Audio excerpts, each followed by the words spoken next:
There we All go. right. Now we're on. All right.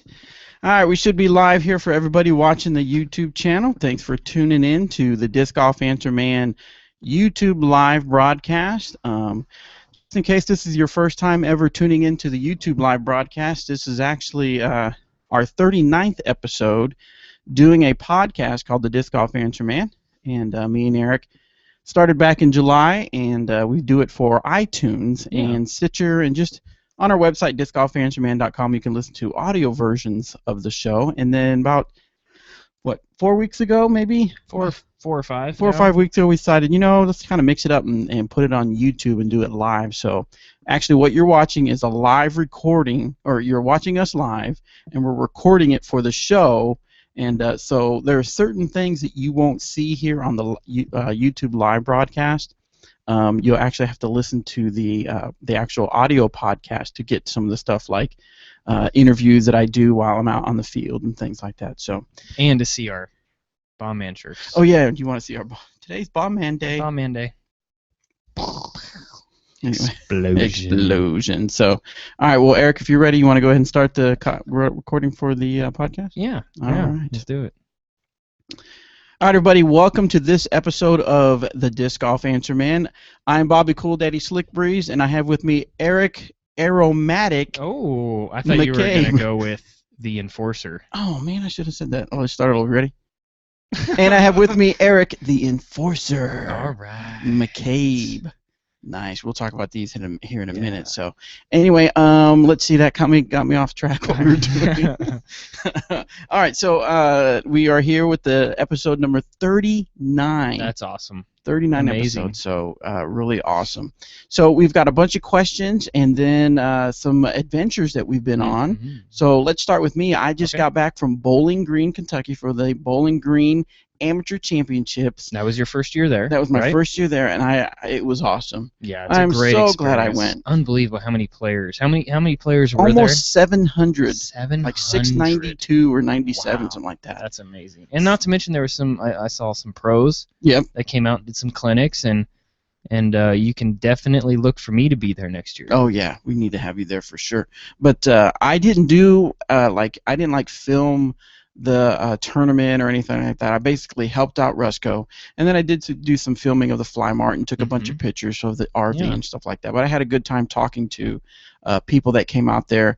I wish I could remember all of y'all's names. I can't, but I appreciate you coming up and telling me that you appreciate listening to the podcast and things like that. So that was really cool. It's awesome. The Fly Mart was off the hook. It was really cool, and I got to fly my quadcopter in the gymnasium. Saw some pictures. That was pretty cool. So you'll have to look at our Facebook page. Were you ever nervous? I was very nervous. Yeah.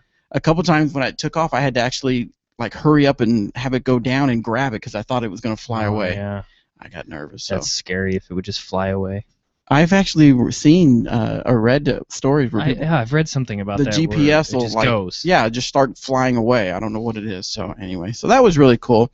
Let's see, anything else happened while I was down there? I didn't get to go to the Corvette Museum. I wanted to do that, but we didn't get a chance to do that. So, but overall, really good time, and I definitely look forward to doing that next year. Yeah. So what did you do over the weekend? Over the weekend, let's see. I went to Texas and played a tournament in Garland and Rockwall. It was for the Chains A tier. Nice.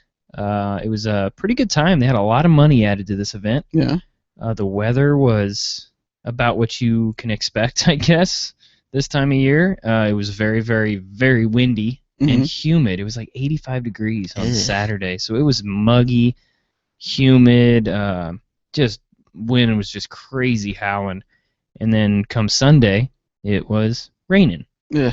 So we had thunderstorms in the area. We had to even bring it in at one point, and they had to cancel the final 9. And just that's always a headache for TDs. Bad weather, it kind of hurts. It kind of almost makes their tournament look bad. Well, yeah. But it's not their fault. You can't really blame the TD for bad weather. So yeah, but everybody just gets kind of in a grumpy mood. And exactly. Like it kind of leaves sour taste, and but. But how did you do? I played well. I finished third. Oh, nice. Only a couple shots back from Paul in second, and then Ricky played very well the whole weekend, and he ended up winning. and he is actually undefeated in the state of Texas. I didn't know that. Isn't that amazing? Wow, that's really cool. He's played quite a few tournaments down there too. A couple Yeah. NTs, bunch of A tiers, a couple B tiers. So yeah, that's pretty impressive. Little mark he's got going there. Well, I think that's really cool. You did that. That was a very good job getting out there and placing third with what was it, 37 pros out there? 37 pros we got out there. So definitely a good job out thank there. you. Would you say? Did you? I kind of looked at some of the scores, and it looked like that. I mean, you were strong pretty much the whole way, but it seemed like your last round was the strongest one. It was my last round was definitely the strongest. It was tied for the hot round. Okay. And with Ricky and I believe Jared Rowan as well. But yeah, the conditions, I just stayed focused and just threw the shots that I knew I could do. Stayed confident. Nice. Which is very key out there. I can't stress that enough. A friend of mine actually gave me some good advice, and he was saying that he's been reading a lot of mental books on mental golf, the mental aspect of golf. And no kidding. I was like, well, give me a couple little quick tidbits of it, and he said, well, it's basically just saying have a short memory, which I already know, right, and stay confident. If you're not out there throwing confident shots, then if you have any doubt in your mind, you're definitely not going to score well. That makes a lot of sense, yeah. Just told myself be confident and throw the lines that I know how to do, and it paid off. So I'm very excited for the next few months of tour season. Nice. Well, good job, Eric. Thank you. All right. Well, the next thing we want to talk about is, of course, the Glass Blown Open. What's that? It's what's that? It's just a little tournament that we decided to put on. Yeah. We are at 12th annual, and we are at 489 registered players. And that's going to grow. And some people are starting to ask, is it full? Is it full? I know we have spots open. I don't know how many are left. I know some divisions are full. Yeah. I want to say intermediate may be full. I think intermediate is full. And we mentioned it last time that even though it's full, you might want to play a different division. Yes. Just for the experience. Yep. I know when I was in Bowling Green, there was people talking about that they were going, and they were like, I'm not sure how well I'll do, but man, I know I'm going to have a good time. Have a great time. Yeah. What should they do when they're at the Glass Blown Open? Funny you should ask that, Eric. We want to make sure that everybody understands one of the extracurricular things you can do is that they have a poker tournament that you can sign up for. Yeah. And the big thing is a putting competition. You can play against Tampa. A putting competition. And the grand prize for the pro division is $1,000. $1,000 cash, and that's guaranteed no matter how many people sign up. If you're the only one, or if I'm the only one, because I'm in. You're in. So maybe I need to get in. Maybe we shouldn't promote this. Yeah. And then for the amateur divisions, it's $500 towards merchandise. Merchandise. You know how much $500? That's almost better than the pro payout. If you think about it, when you think about, they can go in and get $500 worth of DD merch. That's or DD, the store merch. Right. So that's awesome. That's great. But, and we want to make sure we stress that if you've already signed up for Glass Blown Open and you did not elect to do it, but now you're thinking, maybe I should do it, you can go out to our website, and I'll put a link out to this blog post, but if you go to dynamicdisc.com/glassblownopen/putting, actually it's glass-blown-open/putting. Wait, did I say that? I don't think you said that right. I probably didn't say that right. Glass blown open. Anyway, go to the page and you'll see the link. And you'll see the link out there, and you can actually sign up for the putting competition even though you may have already signed up for the event. And let's say you're just coming out to watch your friends, or just come out or for your girlfriend's coming with you. Yeah. You don't have to be playing the actual event to get into the putting competition. That's awesome. So make sure you get in there. So for $1,000 cash in the pro and $500 merchandise for amateur division. Pretty cool. Pretty cool. And another big thing that's kind of going on, we always talk about how we need to help promote the sport as far as the women, the ladies. The ladies. And you need to do it. Is that the voice? The ladies. Ooh, it's a lady. Anyway, so anyway, we want to promote it for them because we want to see more of them out there. We want to grow it for that particular division. And so I know that they're having a women's global event. Yes. On May 10th. I will be TDing that tournament. Yes. So it's going to be all over the the globe, and but we're doing it here, one in Emporia here, May 10th, and we're actually going to have the lovely Denise Cameron on next week to talk about the Women's Global event, a little bit more information about that. So if you happen to have any questions about that, send them in for next week's show, and Denise will be happy to answer those. And then, of course, we always have the Trilogy Challenge. We want to make sure people sign up for the Trilogy Challenge. We are very excited about this particular event, and if you've never heard of what the Trilogy Challenge is basically an event that people host, a club can host, you can host one yourself, and you can have people sign up. When they sign up for $30, they get 3 discs, 3 unreleased discs from the 3 brands, the Latitude 64, Westside, and Dynamic Discs, and then of course they get koozies and towel and a few other things. And you go out and you play these, and you can do 1 round, 2 round. It's really up to the person running the event. And then we have prizes to give away. And one of the prizes is going to be, well, the main prize is going to be the Soldier Bag. Soldier Bag. The brand new bag that's supposed to be coming out any minute. In fact, day. It may happen as we're sitting here. They may show up. Bag. Yeah, that's true. But what I wanted to do is I wanted to share this guy, Eric Mullally. I hope I said that right. From Disc Golf and Glass, and I wanted to kind of share his story of how he was using the Trilogy Challenge to help out his organization.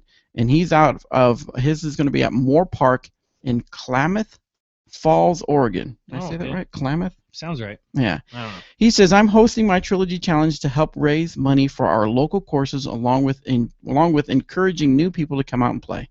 I'm taking advantage of the sweet players pack you all are offering, and I have opened up several different divisions to encourage people of all ages, skill level to come out and play and receive such a sweet players pack. I'm offering up prizes which I will be donating myself via Disc Golf and Glass. The main prize will be awarded to our Open division, but I have opened up Intermediate, Recreational, Masters, Juniors, Women's division as well, which I will be awarding prizes to winners of each division. I personally am playing in a tournament as well, but due to the fact that I am the only full Trilogy thrower around, and my experience on the local courses, I've taken myself out of the running for any prizes, but we'll be playing in the Open division. As a TD, I have also came up with a way to allow children to play and walk the course with parents to encourage more junior players. That's awesome. Yeah. I make special cards for parents to play along with their kids and or group people with kid-friendly people so it will not disturb anyone. We really like to encourage the juniors to play around here, and myself, having a PDGA registered junior, my son 8, it's really encouraged the other parents to get their kids involved as well. Looking forward to hosting this event and continuing to help grow the sport the best I can. So that's awesome. I think that's really awesome that he has designed it so more juniors and more new people can come out there and play. Which is what it's all about. What it's all about, growing the sport for sure. All right, so I think that's all the announcements we have, unless you can think of anything else. No, I can't. All right. Well, one of the things that Eric had actually posted on the Trilogy Facebook fan page was some of the discs that really helped him this weekend. So we're going to kind of dive into those for our product reviews for the show. Mm-hmm. Well, first, I know we talked about this disc a little bit last week, but we're going to talk about it again because it's that good of a disc. It's the Enforcer, the Lucid Enforcer. I wasn't too sure about it after some field testing. I wasn't sure if I was going to like it, if it was going to be for me, or, I didn't know if it was too much disc for me, or, I know a lot of people are saying that, but this disc is amazing. It's fast, it's stable, it's overstable. It was very windy, and let's face it, this year it's been windy everywhere I've gone. Every tournament I've played in, it's been windy. And this disc was my main headwind driver. And it's got such sneaky distance. That's like one thing I got to say about it. It's very sneaky how far it actually goes. When you throw it, you're like, well, that's not going to make it. And then next thing you know, it's going and it's gone. Nice. It's sneaky. It's very fast. If you don't think, you have a big enough arm for it, I would still suggest grabbing one and trying it because, we had a booth set up with Steve-O down at the tournament, and I know you guys had them as well. Yeah. And we let people test them and throw them a little bit, and every single person that came back said, man, can I buy this one? No, You know? yeah, you're right. We had a couple testers at Bowling Green, and as people were describing how they like to throw their discs, I would hand one to them and I'd say, "Hey, go try it out." And man, they'd come back. Every one of them was like, "Oh yeah," and the word that they kept saying was beefy. Beefy. So they really liked the disc, and they were very much waiting for it to come out. Now, how would you describe the rim? Is it a thicker rim or smaller rim? I would consider it almost a medium-sized rim. Okay. I mean, it's not like huge by any means, but it's very similar to like the Trespass or the Giant. Okay. Or Villain, a little bigger than a Villain. A Villain kind of has a smaller rim, but it's got a bit of a pop top dome to it, which I like. It's not super domey, it's not super flat, so it's just a happy medium, just all around. It feels pretty good. I'm gripping it. No, I think it feels pretty good.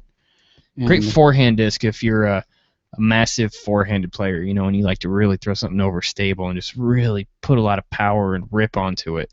That's a great one for that shot too. Yeah, and it's funny you mentioned that. I had one guy out at Bowling Green, and he was talking about he liked to, when he did his sidearm, he didn't do it like this. For some reason, because of his elbow, he had to let go of his disc like this, and he used a stiletto. When you say like this, I'm sorry for our audio. Yeah, for the audio people. In other words, it's not flat. It's more at an angle that he releases it. More of an Hyzer angle. Yeah, an Hyzer angle. And he mentioned that he used a stiletto, and I thought, well, let's see what he thinks of the Enforcer. Yeah. He loved it. Yeah, I would consider the Enforcer less stable than a stiletto, but more stable than a Giant. Nice. Cool. So it's kind of like a faster, more predictable, glidey Giant. So pretty good disc. Nice. All right. So what was the next one that was really good for you? And I believe those come out May 5th. Oh yeah, I forgot the date. I'd like to say May, early May. Early May. Just in case. Forget that I said 5th. 5th, yeah. I said 5th because we had 5 of them on the table. Yes. The next disc is the Opto Trident. I had one in my bag for a while, and I wasn't sure about it. It was just kind of there, and usually people pick between the Trident and the Triple X for this shot, because it's kind of slightly of an overlap if you have them both in the bag. But the Trident it's got a smaller diameter than the Triple X. The rim's easier to hold. It's flat, and the Triple X, some of the ones I've seen have been a little bit domey, but it's overstable. Control driver is what they call it, and for me, I was throwing it into headwind. When you're out there and it's really windy and you have approach shots into the green, and you can't really throw a mid-range on too many of the holes because of how windy it is. Well, the Trident was holding up great for me and flying almost like a mid-range would into the headwind. So I threw the Trident an awful lot this weekend, and it's also for my sidearm. It's great for my sidearm. I don't have a really big sidearm, big powerful sidearm. It's more of a, just to get around something or to get out of the shrubbery, and that's what I've been using it for. It's a great disc. Have you ever thrown the Trident? I have never thrown a Trident, and it's such a cool name, and the stamp is just really awesome. Nice. It looks like it's more of a flatter disc, pretty flat, and then the edge is pretty. It's not quite as thin as some drivers. Yep. It's kind of thick. I mean, it feels really good in the hand. Yeah. You know what I'm saying?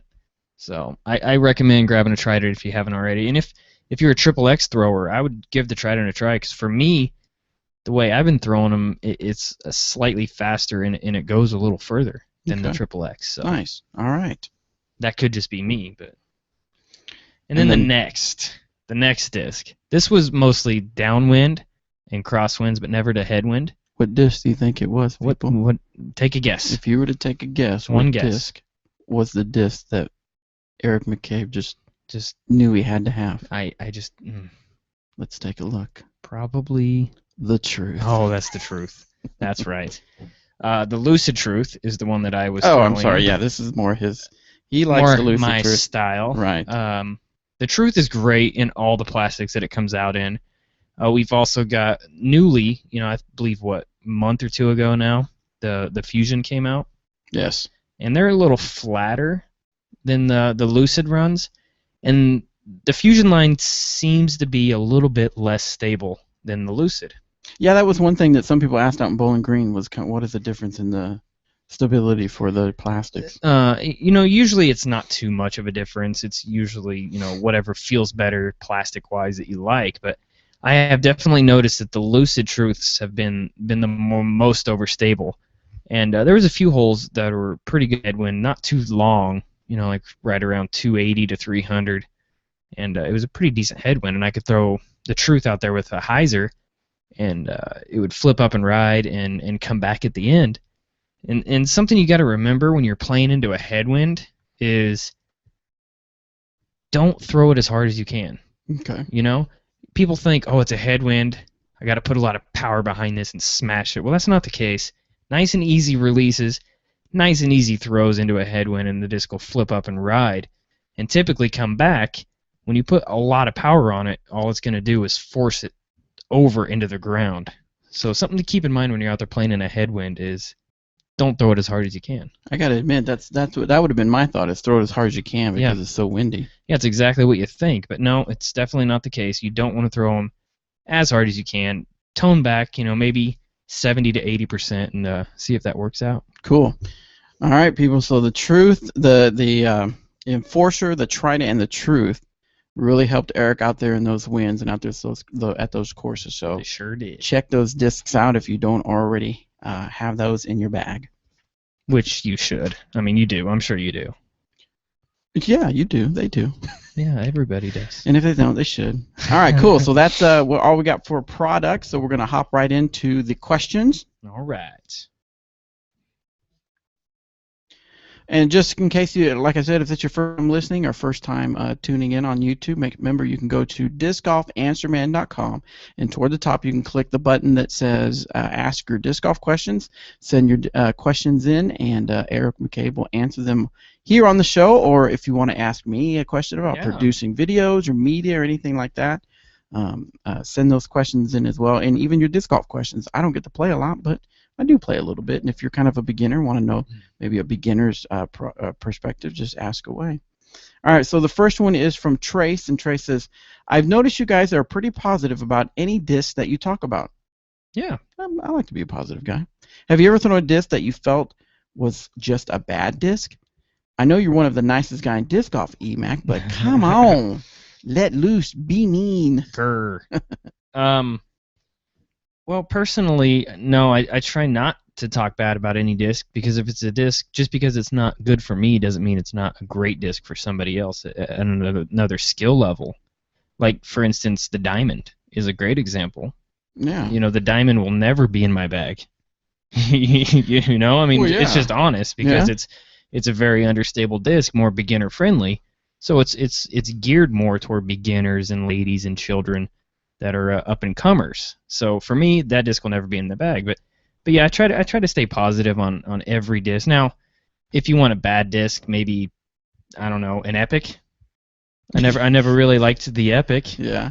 The Arobi Epic, I believe. Isn't that the one that's like a really wide rim on one side and thin on the other? It looks cool flying when people throw thumbers and tomahawks with it, and it corkscrews and flies. Yeah. But it's never for me. Is that one PDJ approved? It used to be, and I don't know if it's grandfathered in now or not, but... All right, so it's not that we've ever met a bad disc. We just maybe have met a disc that wasn't for us. Yeah. All right, so the next one is from Taylor, and Taylor says, I've been playing disc golf for close to 3 years now, and I just signed up for a local tournament. I usually play in a very casual manner with some buddies, and I was curious as to what some of the most common or easy to accidentally break rules are. That's a good question. I have heard local league play is a great way to transition between casual rounds and tournament play. Yeah. But I'm unable to attend those events due to my work schedule. Okay. Cool. Well, I would say one of the easiest rules broken out there for beginners and casual players is on foot faults, on putting especially. If it's a PDGA event, then you don't have to mark the disc, but I know a lot of locals, when they're just playing casually, what do? Either flip the disc or just kind of kick it out of the way, which is what I do when you're just out having fun. Right. But for PDGA play, you got to either mark it or play behind the lie. And I see a lot of them inside the circle, not showing balance, falling forward. You have to show balance if you're inside the putting circle, which is 10 meters or 33 feet. So those are two pretty key rules that I see a lot of beginners breaking? I think one of the ones that I would see is because when you're playing casual, you don't pay attention to a lot of things. Yeah. And I even did it the other day, and you were kind of picking on me, but is that the T-pad. There's actually the T-pad. A couple of T-pads here actually have a cutoff part, but they actually have a little bit of more bricks or something, so that you're not falling into, or so you're not stepping into the mud. And for erosion. And erosion as well. Yeah, and so there's a line where you can't cross when you're actually driving. Well, I don't really pay attention to that. I've never played a tournament here, so I never paid attention to that. So, but that's something that maybe I've seen. Now, one that I thought was interesting, that one time I got a warning on when I played a tournament in Tulsa. Yeah, it was kind of like a friendly warning. It wasn't like, one warning, but I had set my my mini down. I'd marked my lie, and when I was putting, my foot was on top of the mini rather than behind it, and so I wasn't even paying attention, but I had stepped on the mini and I putted, and he said, "Hey, you can't be on the mini; you have to be behind the mini." Yeah. Well, that's nice of him to just give you a warning. Right. When he could have said, "That's a foot fault, reputt." Right. And so he kind of just said, "Hey, man, I'm not going to call you on it, but just make sure your foot's supposed to be behind the putter or the mini and not on top of it." And tip, if you're worried about it or nervous about it, a lot of the newer players, the rec divisions especially, they're a little more easygoing. Yeah. On rules and stuff like that. So. But yeah, but definitely good for you for signing up for some tournaments and get out there and playing. Making yourself better at disc golf. Yep. All right, the next one is from Dylan, and Dylan says, "Do you have any superstitions that you abide by on the course, or know of any that other players, or know of any other players who do?" That's a good one. The only one I can think of, and it's kind of a silly one, but you wear the same socks for 3 weeks, don't you? Underwear. No, just kidding. If it's a hole with a mando on the hole, I make sure to not just make the mando with my disc, but I walk around the mando. Get out! I do. I never knew that. I do. That's crazy. I mean, it's you're weird. No? I'm very weird, but no, it's just something in my head that I've always done, and yeah, that's one of them. Actually, I do have another one.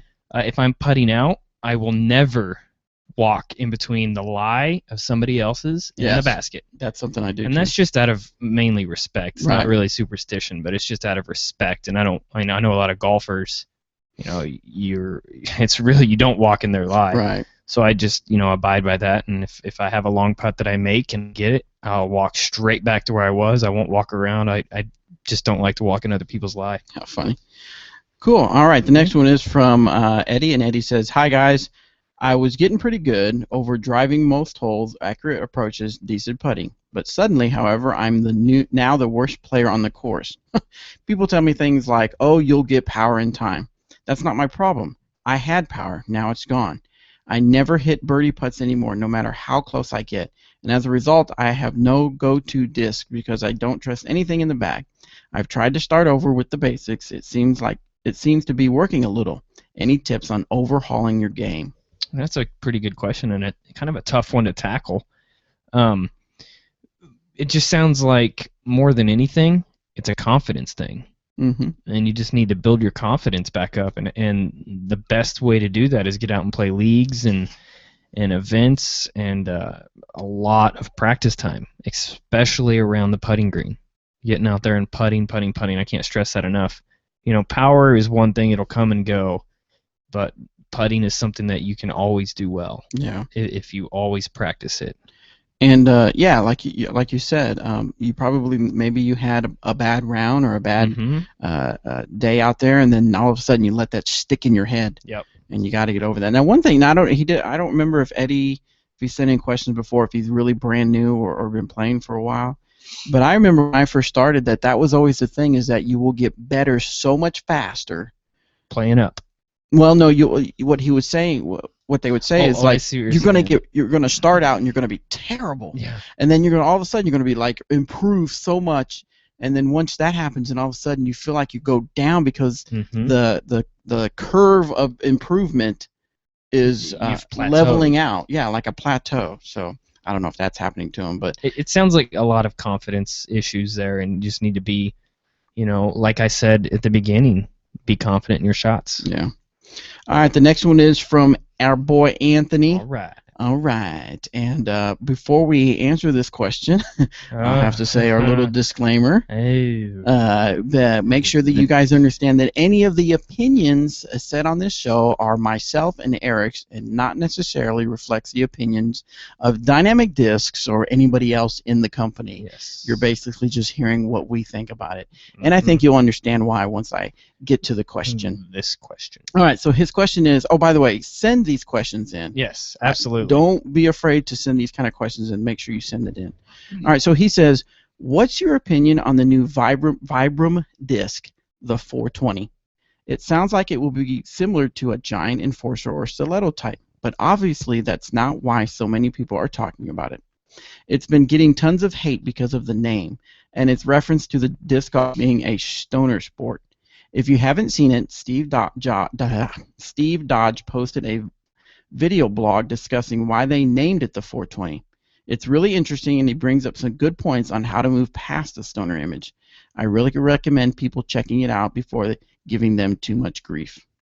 So yes, Vibram came out with a disc called the 420, and just maybe a week or a week and a half later, Steve Dodge heads up the disc golf part of Vibram. He put out a video explaining that pretty much the reason he named it 420 is the reference to marijuana. Yeah, and it was the 420th product release, I believe. Right. It was. I think the video said something like it was a 420th product release for Vibram, and so they thought about the whole reference to 420, and they went back and forth, and they finally decided, yes, let's name it 420. And if people don't understand the reference, there is a known thing with people that smoke marijuana that 420 is the best time to smoke it, or it's just a time to get out and smoke it. And then I think it has to do with April 20th, the date. Yes. As a day to smoke marijuana.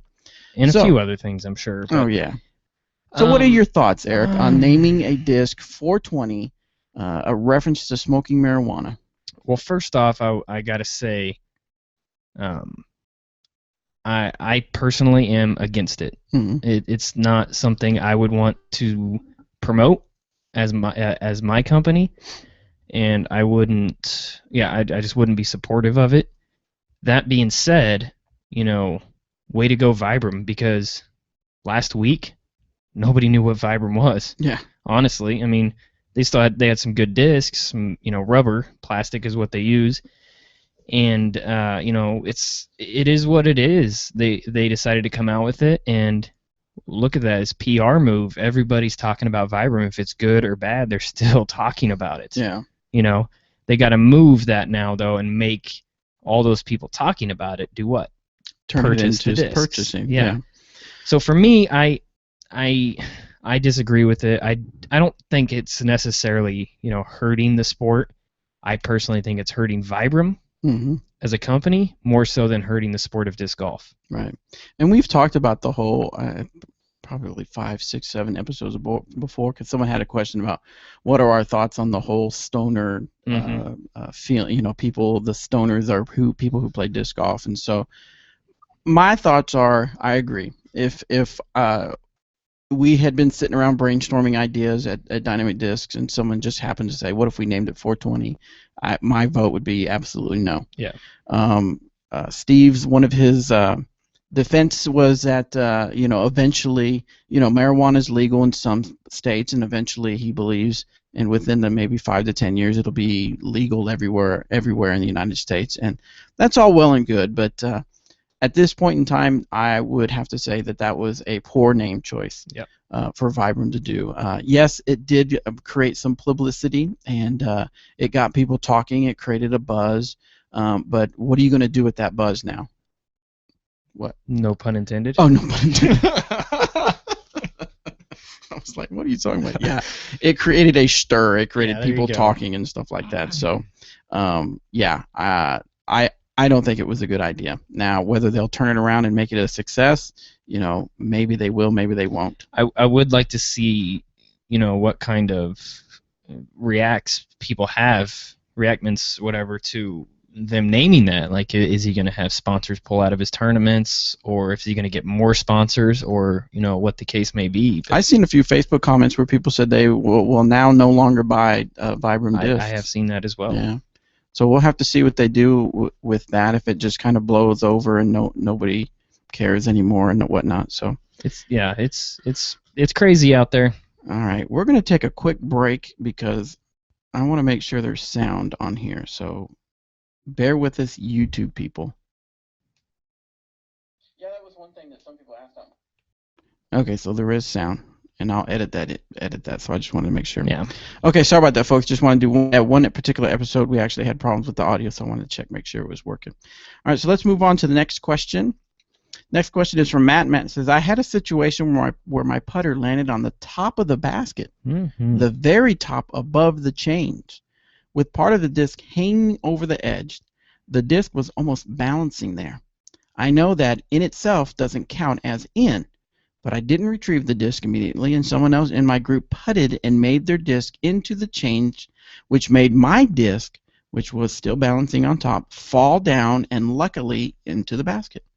My group decided to count my throw to the top of the basket and my disc eventually falling in as one stroke and not two, giving me a birdie instead of a par. I may never run into that circumstance again, but what is the correct ruling there? If you follow the rule of the person the farthest away is the next to throw, I wasn't the next to throw. I was actually the closest to the basket, being on the top of it. That's the logic we use on the course to decide that I shouldn't immediately retrieve my disc, but leave it there and see if it stays there after everyone else had thrown and see if it happens to fall in or not, which it did. So nice. What do you think, Eric? It's unfortunately you parred. You parred. You got a par. The disc has already come to rest. So as soon as the disc comes to rest is when your lie is over. Right. It's no different than if it's on the side of a creek, like an embankment or something that's safe, and the water line is what's OB. Mm-hmm. And maybe there's water coming in on the bank up against your disc, and it hits it and pushes it into water. Are you OB now? That's a good point. So unfortunately, it doesn't count. Yeah, and that actually happened to Fellberg at the Memorial. It did. There was a disc that was enough out that it was considered enough out of the water that it was considered in, and because it was the waves and stuff windy, it actually grabbed the disc and started. And I remember Fellberg was like, "Everybody, come here! Look, I did not move this disc and everything." So he had to have everybody. And the way to proceed from there is you would mark your lie. In this situation, you have to have a mini. Mm-hmm. So you would take the mini and mark it directly underneath it on the ground, at the pole basically, and tap in for your par. Yep. So sorry, it may have counted for you guys at that particular moment, but next time it would not count. Or we would get a par and not your birdie. Correct. All right. Excuse me. The next one is from Dr. Blam, and Blam says, "Hey, babies." Is this the real Dr. Blam? I think so. He All right. says, "Well, I'm having a bit of an identity crisis. Hearing questions I didn't ask being asked by faux Blams on the show. Faux Blams. I'm coping though. I know you were worried. Yes, we were very worried, Dr. Blam. Anyhow, I wanted to ask about stamping foils. I noticed in the last year that they are getting cooler and cooler. Is there a company that produces the foils you are using in stamping, or are they in-house, and how many options are there?" Nice. That's a pretty good question right there, Dr. Blam. Dr. Blam. This would be more probably of a Corey question, but there's definitely a bunch of different types of stamps. Like, for instance, here's Bobby, what we're talking about. So here's kind of a regular stamp where it's just one color. It's just one color stamp is what he's holding up. But what we're really seeing a lot of is like multicolor. Which the one that Bobby has in his hand right now is called Jelly Bean. And the reason it's called Jelly Bean is because the stamp actually looks like a bunch of jelly beans. And there's that one, and then I believe there's a bunch of different kind that like sparkle, and they have one called Party Time, which is basically just a bunch of different colors. They have one called Flower, which there's flowers in the logo. They have American flag. And you can't really see it on the camera on this one, but this one has like different cuts on it so that it kind of catches the light, kind of sparkles or shines. I can't think of the name of that one, but there's a name for that one. But yeah, so, and then of course there's all the, the red, there's black, there's white, there's green, whatever. There's all kinds of solid colors. And there's some that was like red, white, and blue. Red, white, and blue flag stamps. There's rainbow stamps. I mean, there's tons of different stamps. And usually for us in-house, the only time that we've got all the foil, but you won't see it on our stock stuff. Our stock stuff all comes from Attitude. Yeah, they do all that stamping, for now at least. But if it's fundraiser for a tournament, or if you just want your own stamp and you send it in, then that's when you can pick your foils and you can get some pretty cool stuff. Yeah, and I think we just order the foil from companies, and I don't even know if I've heard Corey talk before. I don't even know that we order specific ones. We just kind of get them, and the guy will send it and say, "Hey, this is a cool new one we have," and we're like, "Sweet," and we'll use it as a there's stamp. There's a really cool one. I don't think we have any more now. We used it all, but that digital camo. The camo one, the camo was really cool. I know we did there was a Fallen Soldier event that Toby had run down in Oklahoma City, and all the stamps we did the camo on it. It was really cool. All right, so the next question is from Alex, and Alex says, I recently started to work with distance drivers. I picked up the Biofusion Trespass and absolutely love it. How will getting the Trespass in different plastics affect its flight? Keep up the good work, gentlemen. As always, awesome content. Cool. Nice. Well, the Biofusion in the Trespass, at least, is probably going to be the least overstable of all of them. And I think it's just the plastic, because when it's a wide rim driver like that, you put new plastic in, and it's going to be a little off. But that's going to be the most unstable. Then next up would be your Fusion. And they're a little bit domey. They're about the same. They're a little bit more stable than the Biofusion, and then followed by Lucid. So. Nice. All right, the next question we got is from Michael. Michael says, guys, I am hooked on your show. Well, we're hooked on you, Michael. All right. He says, it is nice to have a place to have some of my questions answered. This question is about Hyzer flipping a disc. I have troubles mostly with aiming a disc I am flipping up. It seems like as a right-hand backhand player, the disc is always right of the intended line. The problem for me is when I would like to Hyzer flip like in the woods. We put a period. Hold on. The problem for me is when I would like to Hyzer flip like in the woods, I do not always have the room to just aim more left to start. Any suggestions? Disc is definitely, disc selection is what it's probably all about. It depends on what you're throwing now. For your Hyzer flips, in the woods, I always throw something really flippy.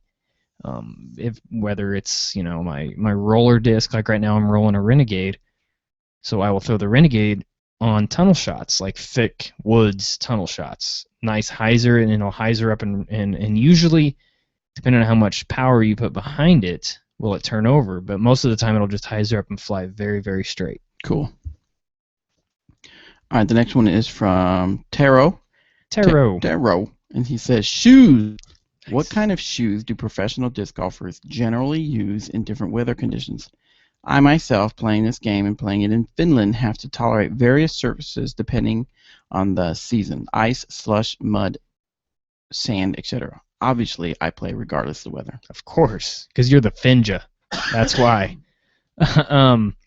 Well, most of the players out there have your just standard athletic shoe, whether it's a Solomon, a Keen, Merrell's, Cushy, Dynamic Discs. Soon. But yeah, that's typically for the rainy conditions. I know for me, I like to use something that's waterproof. But in the middle of summer, if it's super hot out, I don't care to use the waterproof shoes because they're so hot and your feet just sweat and then your shoes just stank. Ugh. Nobody wants that. No. So even like a skate shoe, a lot of players wear, and I know I'll wear some skate shoes, including the new DD shoes that I've been coming soon. Soon, not now. But so yeah, it's a pretty good variety out there of what people wear. I've seen a lot of Solomons and Keens are typically the two that most people are picking. I would tell you that the different shoes I've worn, I know that the weight of the shoe is a big deal. Because if you've got some heavy shoes, you're going to be walking all day on those things. That's heavy. and and make having them waterproof. Man, that makes a big difference. It does. It absolutely does. If it's raining or if it's morning dew. Yeah. Man, your feet soaking wet in socks and that. Yeah. And if you don't like those, if they are, then you can just go get a pair of Gore-Tex socks and put those on, and you can take those on and off. So. Yeah. All right, the next one is from Peter, and Peter says, my wife and I play together occasionally, and she's taken a shine to my Mako. Nice. She plays Ultimate, throws Flick, and likes the control she has over her lines with the Mako. She should get Truth. Oh, sorry, go But the disc is heavy, 176, I think, and sometimes she's throwing my disc when I'd like to. Is there a disc in the Trilogy line available in lightweight that you'd recommend? And who's impersonating Dr. Blam? Fess up. Well, in the Trilogy line, there is Latitude comes with a what's it called, Bobby? The easy to use line. Yes, I'm sorry. Gosh, God, I missed that one. I'm sorry. I lobbed that up so easily. And I was like, you just swung and missed. Yes, there's the easy to use line from line. Latitude 64. Yeah, I believe they're all under 150 class. Because I sold a lot of those at Bowling Green. Yeah. Well, it's the jade, the diamond, the ruby, and the pearl. Yes. Those 4 discs. Those are all lighter weight. And I know most of the mid-range. I know the Truth, at least, comes in 160s, and it's a very straight flyer. So maybe you ought to get her a 160-something Truth. Yeah, that'll work. All right, the next one is from Jamie, and Jamie says, I'm sure like many people that were introduced to disc golf, I started using Discraft and Innova discs. I have gradually started to use more and more Innova products as I understand their rating system for flight easier than Discraft. My understanding for the sport at first was limited as to how many choices existed in plastic. My question is, what sets dynamic discs apart from the rest? Why would you recommend them over the rest of the competition? Because we're better. Next question. No, and then he says, besides the obvious that you work for them, of course. Well, growing up, I threw, when I first started playing, I threw Innova discs, and then I actually approached them for a sponsorship. I tried to get it, I sent them an email, I tried to call them, and they wanted nothing to do with me. So, and then the following week, I was playing an event out in Phoenix, and Discraft approached me. Nice. So that's how I got on with Discraft. And for me, their disc was easier to read because it just had one letter, a positive or a negative, with a turn on it. And it's really just all about what works better for you. There's no right or wrong discs to throw or company to support. But one of the main reasons I would suggest dynamic discs is it's more of a family atmosphere. It's not like it doesn't have this big corporate business image to it. Yeah. Jeremy Rusko, the owner, is easily accessible. You come to our tournaments, you can sit there and talk to him for hours if you want, and he'll sit there and talk right back. Some people do. You know who you are. And we're all a family here. And, every Tuesday morning we have meetings, and we talk about, what's next and what can we do to help grow the sport. And, we're not just about growing dynamic discs. We're about growing disc golf. And I think a big thing that proves that is if you come to Louisville shop, Kansas City shop, Emporia shop, we sell our competitors' discs in those shops, and we're all about growing the sport, not just growing ourselves. Yep. So, good stuff. All right, the next one is from Zach. Zach says, hey, guys, I've been listening to your podcast just recently, and I love it. We love you, Zach. Thanks, Zach. I was wanting to know if you prefer throwing lighter discs during tournament play due to the decreased effort needed to throw them far and saving your arm for the later rounds. Again, love the show. Keep up the work promoting the sport. That's a good question right there. Not necessarily. For me, I carry, weight doesn't mean a whole lot to me, except in my mid-range and putters. I like to keep max weight on all of those. But drivers, I'll throw anything, 169, 170 through max weight, and it's really just about, how the disc feels and how the disc actually flies. I won't necessarily, get a bunch of lighter discs to throw to save my arm, so to speak. Yeah. But yeah, so I like to keep pretty much the same discs in my bag. Now, as far as like playing in the wind, though, that's kind of perhaps why you use the heavier ones in the mids. If there's a lot more wind, then I definitely recommend getting something a little heavier. Yeah. All right, the next one is from Casey, and Casey says, "Dear Eric and the Breeze." The Breeze, I like that. That sounds like a band. The Breeze. 1970s Eric band. and the Breeze. Eric and up next. Eric and the Breeze. No. Okay, so he says, have either of you been able to test the new Latitude 64 Dagger? If not, what have you heard about it? Thanks. Love the show. The Dagger. It's the DF Dagger, which is Dave Feldberg. Yep.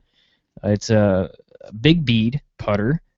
I have yet to get a test it yet. I don't even know. Is it on its way here for us to? I'm sure they are. Okay. I know Dave got like 5 or 6 of them, and I just talked to him this morning actually, and he was supposed to send me a few. So nice. Maybe by a next episode or the week after we can have some reviews on it. But yeah, as far as I know right now, it's just a big bead putter coming out from Latitude.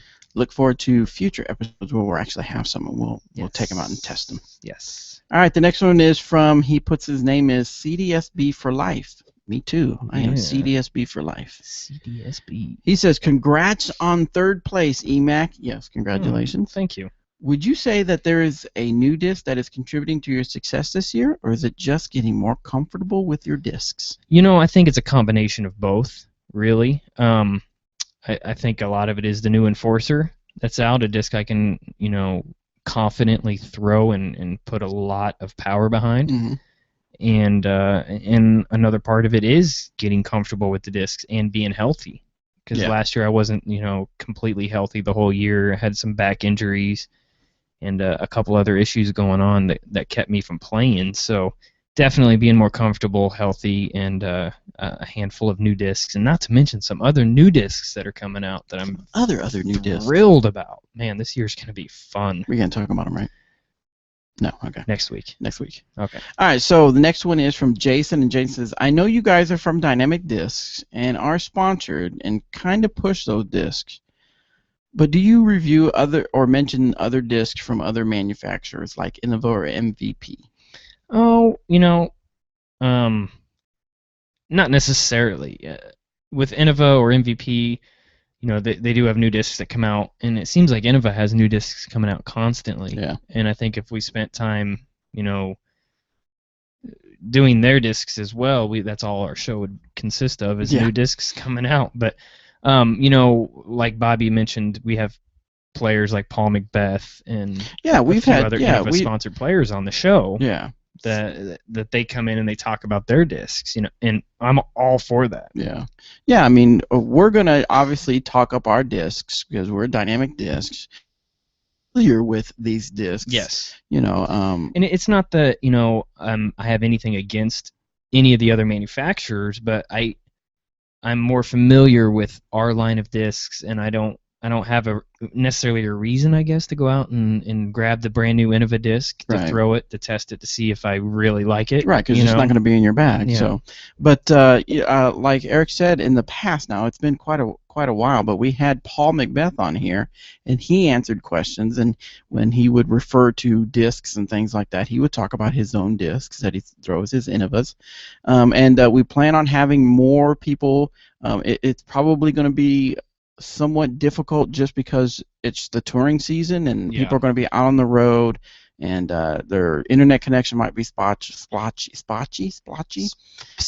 and so, and there's other shows, disc golf podcasts, that really feature other people on there. So, but we'll get some guests on here and let them talk about their discs for sure. Yeah. All right, the next one is from Gabe, and Gabe says, "How can I fix the timing of my release?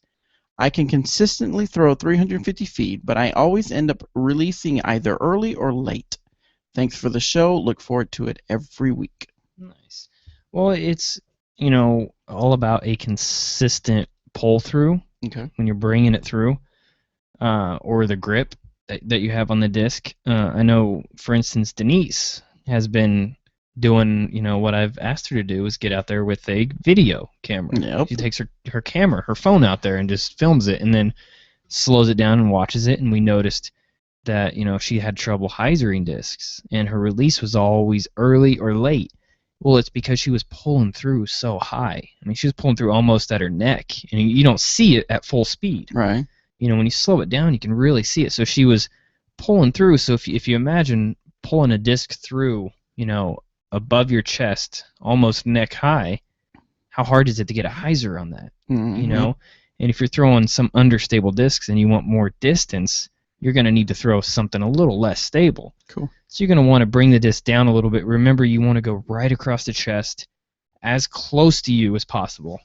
And even a little lower than the chest is fine. Just don't go too terribly much higher. All right, the next one is from Matthias, and Matthias says, "Hey, Bobby and Eric, your podcast is my absolute favorite one. It makes my day at work go by so fast. I would like to thank both of you for your advice and help for beginners like myself. It really helps a lot. I would also like to congratulate Eric for his third place open at the For the Chains DG Open." Well, thank you. Yeah. All right, he says, "I have two questions for Eric. How often during a season is your bag setup changing with new outcoming discs, with new discs coming out?" Yeah, that's a good one too. It's tough out there sometimes when there's a new disc out and I test it. I'm like, ooh, I really want this one. I want to throw this one, so I'm gonna put it in my bag. And so most of the time, if it's something new, I get out in the field and throw it, and then I try not to put it in the bag for the week that I'm practicing, especially if it's a tournament that I'm playing. If there's an event I'm playing, especially if it's a big one, I like to just be familiar with everything in my bag, so nothing new, with the exception of the For the Chains tournament. I had the Enforcer in the bag, but that's mine's the Enforcer. Oh no. So, but for the most part, I keep it pretty simple. Cool. So would you say, like, probably what, 90% of your bag, maybe 80% kind of stays pretty constant? Yeah, I would say that. Throughout the season? And then if there's a new disc coming out, I'll just have one or two in there somewhere, maybe in the top compartment of my Ranger bag that I can just throw here and there during the round. If it's a hole, I can just throw it on just to test it. All right, and so his second question is for me, actually. It says, for Bobby. And for Bobby, what kind of discs do you throw? Maybe you can make an in-the-bag video about your bag. I like that. That I'll would be film cool it. to see. Thanks, guys, and keep up the good work. Okay, I will do it. Let's do it right now. No. Okay. No. All right. I'll do an in the bag and show you what I throw. I throw. Let's see. I throw, of course, some escapes. Mm-hmm. I will admit that when they first came out, I did not like them. Mm-hmm. But I think once I got used to how I wanted to throw them, I really like them. I like the Trespass. Yes. I really like that. I like my Giant. The King. I throw the King. I tried a Giant. It was just too much of a disc for me. So I like that one. I like, for putting, I like, of course, the Judge. The 2013 Disc of the Year. I have two of those, and I really like them. But I use the Classic, which is the harder plastic, for my putting. But for my approach shots, when I want that disc to just go straight at the basket, I use my Fusion Judge. Nice. Which I really like. And then when I know I need a disc to really die at the end, go straight and die at the end, I use my Suspect. Okay. And then when I have my all-around disc that I just know I need to get around a tree real quick, or I need it to give me a nice line and fade a little bit at the end, my go-to disc is going to be the Truth? The Truth. Yeah. Yes. I actually have two in my bag. I have is it a Biofusion? I think it's a Biofusion Truth and a Lucid Truth. And the Biofusion, for me, will go straight a lot longer, whereas the Lucid one will actually give me a little bit more of a Hyzer. A Hyzer. Yep. And so I really like that. So anyway. Yeah, we're gonna do that. We're gonna do a Bobby Brown, Eric in the Breeze. Eric in the Breeze. Yeah, that'll get like 3 Eric views. in the Breeze Productions presents. All right, the next question is from Peter, and it looks like it's his second question for this episode, which is cool. Watching videos of myself throwing, I noticed that I am not bringing my non-throwing shoulder around to the front as much as I should. For me, that would be the left shoulder, throwing right-handed backhand. Do you have any tips for closing your shoulder around on a shot? What muscle groups or body parts should I use to lead that motion? Abs, hips, right shoulder, left arm, or a combination? And what about timing the movement of the left shoulder in conjunction with closing the hips and the hit? Thanks.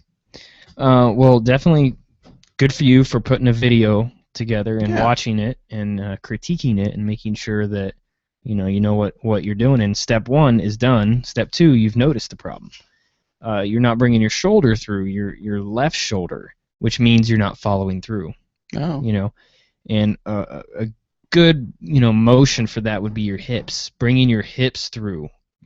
Powering your hips through. That's how you get the more power through it.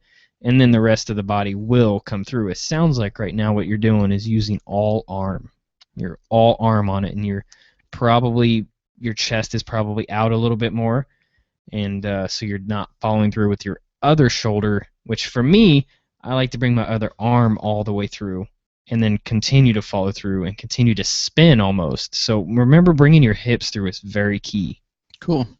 All right, the next question is from Jason, and Jason says, the last couple of episodes, people have asked this question, but I think if I ask a different way, it might get a better answer. A couple people have asked about drills to try and improve from, and usually the answer is field work or last episode play games.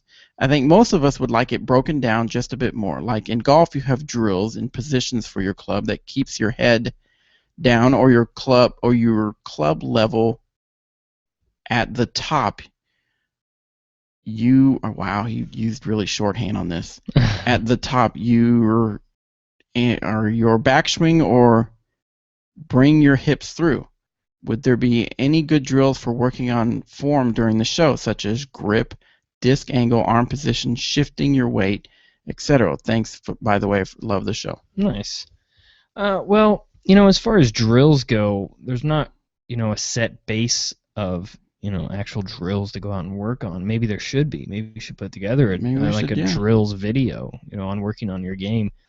But most of it is that's the beauty of disc golf. There's no right or wrong way to do it. With golf, there is a right and wrong way to do it. You can be swinging completely off and be way off your game, and you can fix it by doing drills. With disc golf, it's more of the angles of the discs that come out. There's different ways to grip it. There's different athleticism of people involved in the sport. It's a kind of a nice way to put it, right? Yeah. But the best way to work on it is field work, honestly, and playing games. And one good way to do it is go out to the course or to a park or whatever. And this is basically for upshots. Is go out and just throw. Don't necessarily go out and throw at a basket, but you can throw at a tree or some other kind of object like that. And maybe we do need to get together and put together some sort of how-to practice video. Well, I was just thinking that maybe maybe me and you just sit down and really write it down and think it through as far as what could be drills to use. Write it down. Write it down. All right, the next one is from Lunchbox, and he says, Bobby and Eric, do either of you ever throw rollers? In what situation is throwing a roller off the tee pad a good option? I love watching a disc roll for days, but I never know what characteristics of a hole would call for a roller. And then he says, shout out to my club mates, the disc Whisperer and Jason, the best man, Prum. Nice. Prum? I don't know. No. I actually, just real quick before you answer, I don't normally throw rollers. I put an Instagram video out of Bobby Brown throwing a roller, though. I wanted to try a roller because I think you had thrown a roller on a hole. And Yep. I thought, well, let me try it, and I threw it, and he Instagrammed it. So, but anyway, go ahead. I do throw rollers. Right now I'm throwing a Lucid Renegade for my roller.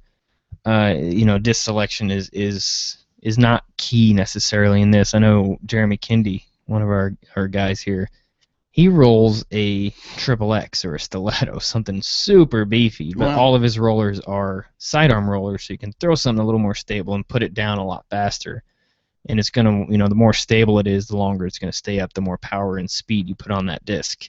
But typical hole, a good option for roller holes would be something where you just need pure distance, or you don't have a very good sidearm and you need something to go right at the end. And so you throw something flippy, really understable, so you put it down and let it roll and it'll finish to the right. Or for me, when I throw a lot of rollers, it's because if it's a low ceiling. Low ceiling, so there's you have more options and it's easier to get further down the fairway. Nice. All right, the next question is from Eric, and Eric says, "Hello, Eric and Bobby. My question is, how is the Claymore compared to the core instability?" And really, before we jump into that question, Eric and I actually talked about that before the show. So Eric and anybody else interested in the Claymore, and just in case, the Claymore is right, the Trilogy Challenge, what we talked about at the beginning of the show, we talked about you get 3 unreleased discs, and one of them is the Shield, which is a putter from Westside. The Thief, which is a driver from Dynamic Discs. DD. And Claymore, which is the mid from Latitude 64. And so what Eric and I decided to do, we're going to take these discs out next week, and we're going to throw them, get used to them, really figure out what they are. And so Eric, don't mean to bump your question until next week, but we'll actually have a better understanding. But we're going to bump your question to next week. Yeah. Don't mean to do it, but we're going to do it. So, yeah, it would just make more sense to answer it next week when we deliberately go out and see what these things fly like. And real quick, I can say that I have thrown the Claymore a little bit, and it is a little bit more stable than the core, which was his question. Oh, okay. So that's a pretty simple part to his question right there. But next week, do look forward to full detail of the discs. Absolutely. The Trilogy discs. So that's it. That's all the questions we have for this week. We want to thank everybody on YouTube for checking us out, and everybody on the iTunes podcast for listening in. Remember, go to iTunes, and you can actually rate and review our show, and it helps the ranking of our show. So that if any beginners are out there trying to figure out disc golf, they'll type in disc golf in iTunes, and they'll find our show. So help us out and support us by doing that. And you can find us on Stitcher, iTunes, or just on the website at discgolfanswerman.com. You can follow Dynamic Disc on our Facebook page. You can find us on Twitter. You can find us on Instagram. You can find us on Vine, and you can find us on Snapchat. That's cool. Yeah, and of course, if you like following Eric and his adventures when he goes out and touring, you can go to Instagram is Eric_McCabe. That's a good one. I'm trying to build some followers on there. I really enjoy using Instagram. Or Twitter at EricMcCabe11674. Or my Facebook page, Eric McCabe 2010 PDGA World Champion. Nice. So what do we got going on? Let's see. This week is actually Easter weekend. I have a tournament this weekend though. Oh, where's that? On Saturday in Kansas City. Oh. The City of Fountains. I believe we're playing Cliff Drive and Blue Valley, one of the longest permanent courses in the world. Wow. So that's going on, and actually right now, as we speak, our lovely city parks department is drilling holes at Jones East and Peter Pan Park, putting in new alternate pins. Nice. So I'm beyond excited about that. Couple shorter holes here and there, but mostly longer alternate pins, a couple new tee boxes, and just going to try and make the course that much better. Nice, cool. Well, I've got a few.